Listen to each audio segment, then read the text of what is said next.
Linden and state employees protest vaccine policy.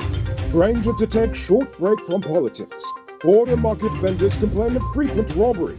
And the final reasons why I believe the Gaza Shore project is a step backwards.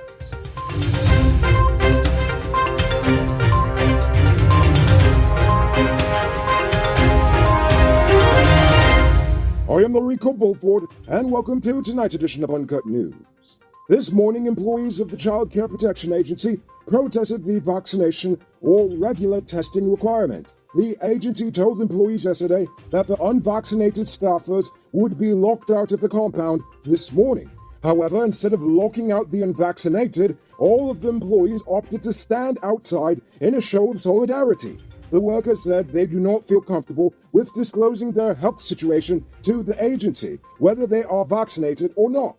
The protest has more or less stopped operations at the agency for the day. However, it's going to be even worse in Linden come Monday. Down in Region 10, several regional MPs, the regional chairman, and Linden's mayor's office declared today that on Monday they will be shutting down the region to register their objection of the government's vaccination policy. Well, let's just hope it's not a repeat of 2012. Last night, 2 GRA enforcement agents were injured during a shootout with smugglers in the Mahika Creek. When the agents approached the scene, the suspects immediately opened fire on them, riddling their boat with bullet holes. Police were called in, but they ran away when they too were shot at. These suspected smugglers then escaped with the goods. According to Commissioner General Godfrey Stacia, the 2 agents did not sustain life-threatening injuries. He also said that the GRA knows the identity of the smugglers and are currently pursuing them. Granger says he's taking a temporary leave from the helm of the PNC. While he has not publicly disclosed an official reason for the sudden break, sources within the party say that he has not fully recovered from his cancer diagnosis and will need some time to rest. Chairman Volder Lawrence is expected to perform the functions of the leader in his absence. This comes at a time when the PNC's Central Executive Committee is yet to meet regarding preparations for the party's Congress in November. Exxon has paid roughly $400 million Guyana dollars to the EPA for flaring aboard the Liza Destiny from May 13th to mid-July. That sum could double by year-end since the EPA has increased its penalty of US $30 per ton of carbon dioxide emitted to US $45 per ton as of July 25th. EPA head Kemraj Parsam said the increase will be in effect until year-end, which is when Exxon is expected to finally overcome its gas compressor issues. It should be noted that Exxon's environmental impact assessments for the Liza Phase 1, 2, and Payara projects makes no mention of the types of toxic gases that would be released through flaring. Are you one of the chosen few that benefits from duty-free? Good for you! Check out these amazing vehicles that just arrived at Best Buy Auto Sales. This 2016 Toyota Harrier Grand Sport Edition, this 2014 Range Rover Vogue, and this 2016 Lexus RX 200T are all on sale. They are all fully loaded and come with all modern features. Call or WhatsApp 662-0844 for more info, or visit their showrooms at Lot 171 Peterborough Street, Queenstown, or Lot 2 Lamo Street, and tell them Rico sent you to get in on a sweet deal. 2 weeks after he was remanded to prison on bribery charges, Police Corporal O'Malley Damon was released on $150,000 bail. Damon is accused of accepting a bribe of $400,000 from a woman to forego the prosecution of a man who was arrested for an illegal firearm possession. He is charged with 3 counts of corrupt transaction. After the woman informed the corporal that she had no money, she reached out to the spouse of the man who was arrested. That woman then in turn reported the matter to the police station. As a result, a sting operation caught Corporal Damon red-handed accepting $80,000 bribe from the man's girlfriend. Damon will be back in court October 11th. One excavator operator was arrested after he accidentally killed 40-year-old cook Ricky Bassard in a work accident at Big Hope Buck Dam in the Wainie River. The cops said that Bassard and the operator were employees of a mining company. They were headed to the work site when they observed a tree on the road. While trying to clear the road with the excavator, Prasad came off the vehicle and was injured with the boom cylinder. Police said the operator swung the excavator to the right and the cylinder struck Prasad's head. Prasad was taken to the hospital and was pronounced dead on arrival. For the past several months, border market vendors have been complaining of piles of garbage blocking their stalls. Now they are experiencing an influx of vagrants who have been reportedly robbing and vandalizing their stalls at night. Guyana News says the vendors criticized Ubraj Narayan for not intervening in the situation. They also claim to have made several reports to the city council, but to no avail. Don't miss the grand 50% off sale and get a free 1-month digital Prime bundle plan. Available at City Mall, Starbucks Square, Regent and Light Street, Marcy Turkine, and Marcy Providence. Shop early, limited stocks available. It's now time for today's Rona Report. Today, the nation recorded 161 new cases. There are now 636 persons dead, 33 in the ICU, 1,892 in home isolation. The total number of confirmed cases around the nation now stands at 26,112. So please, people, wash your hands frequently. Avoid touching your nose and mouth and mask up before you leave the house. When you do leave home, try to avoid enclosed spaces and large crowds, and remember to give 6 feet of space between you and others.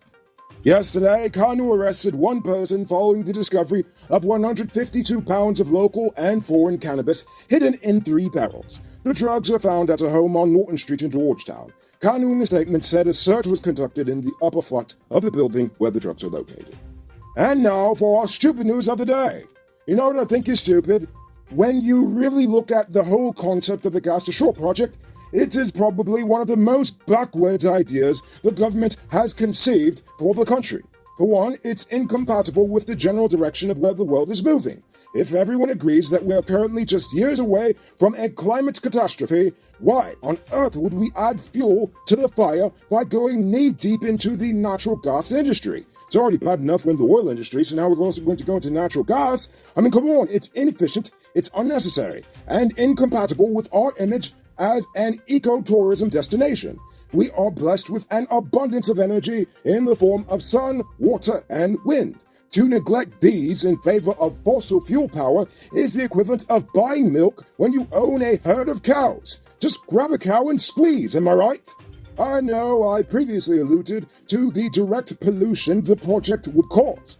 But then you have to consider that the spillover effects will massively increase our national carbon footprint. If the government pollutes in order to produce the electricity, industries will feel empowered to continue their already polluting ways. Remember, Exxon isn't the only company that flouts the EPA. They all do. The only difference is that no one is reporting on the small ones. They're all focusing on the big fish and not the hundreds of just as bad small fish. Instead of investing in billion-dollar power plants in hopes that heavy-duty industries will magically spring up, I believe that we should modernize our green agricultural industry by promoting cutting-edge biochemical and agricultural sciences in schools. Applying modern farming techniques will make us a net food exporter. Seeing as we are the only English-speaking nation in South America, and we are also the CARICOM capital, the state needs to modernize the nation's financial laws to help us become a logistics and financing hub between the northern and southern hemispheres. And if we really want to see some national development, we should also pay state employees who live in the hinterland higher salaries and certain benefits not available to coastlanders. This will help to slow the internal migration away from these villages and may even encourage people to move there instead.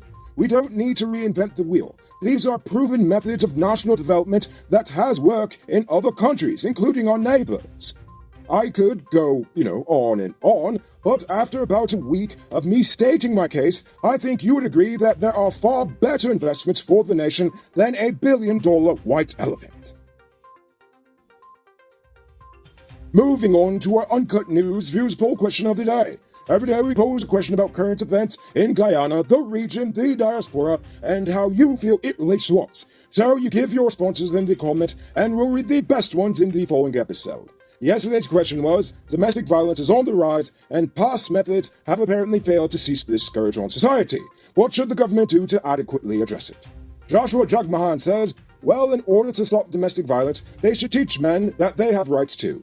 Too many men get assaulted every day by their spouse, and they just take it easy and think it's okay for your wife to do it to you. They should learn males in school and all over the place that they should report to the cops if their spouse assaults them.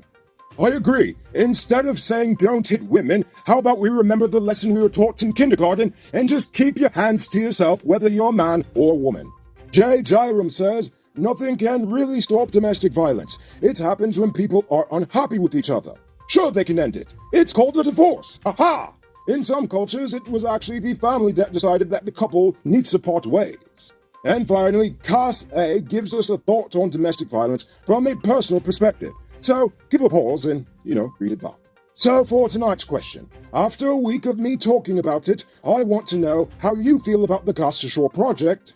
Now, is there a way to make this profitable, or is it just not worth it? Think about that question and tell us in the comments below. If your response is good enough, we just might feature it in our next episode. Anyway, that's all the time we have for tonight. Check us out on Monday for another. Until then, I'm Rico Bulford saying, have a great weekend. And as always, don't drink and drive or you'll end up on Monday's episode the hard way. Ha-ha! Good night, folks. Hey, Uncut News viewers, thanks for watching. You can subscribe by clicking on this button over here, or click over there for more news. You can also drop a comment to let me know if you've made it to the end of the video. Goodbye for now.